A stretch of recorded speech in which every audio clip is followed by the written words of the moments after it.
Fresh tensions have surfaced between Britain and France over post-Brexit fishing rights.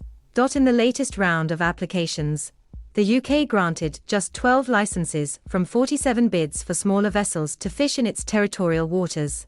French Sea Minister Annick Girardin reportedly said, "French fishing must not be taken hostage by the British for political ends."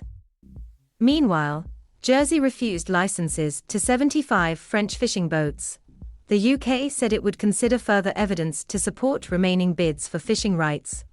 Overall, the UK has granted 117 EU licenses for its inshore territorial waters, and almost 1,700 EU vessels have been licensed to fish in the larger UK exclusive economic one, which stretches 200 nautical miles from shore. Ms. Girardin, quoted in French newspaper Le Monde, said, "It is a new refusal of the British to apply the conditions of the Brexit Accord despite all the work undertaken together. I have only one watchword: to obtain definitive licenses for our fishermen, as the Accord foresees." Fishing was one of the most contentious issues in the post-Brexit trade talks between the UK and the EU, and it continues to be a source of tension.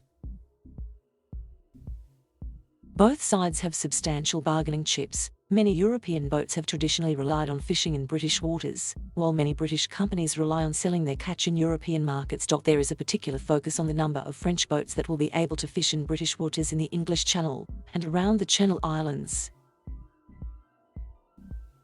The French Prime Minister Jean Castex recently sent a letter to the President of the European Commission Ursula von der Leyen warning that the problem was far from over, so the local dispute could quickly become a broader European issue. After protests by French vessels in the waters around Jersey in May, the deadline for foreign boats to submit evidence that they have fished near Jersey in the past was extended until the end of this month.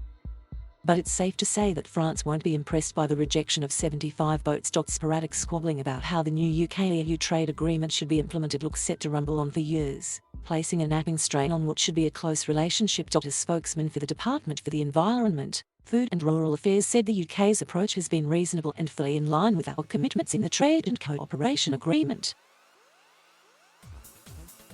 The spokesman said that to get a licence for fishing in the UK territorial sea, which is between 6 and 12 nautical miles from the coast, EU vessels must provide evidence of a track record of working there. It comes as Jersey said it had granted 64 licences out of 170 applications from French boats. A further 31 boats have been given temporary licences to give them more time to show they have a track record of fishing in Jersey's waters, in line with the UK's post-Brexit trade deal with the EU. The remaining 75 boats are being given 30 days' notice, after which they will no longer be allowed access to the island's waters.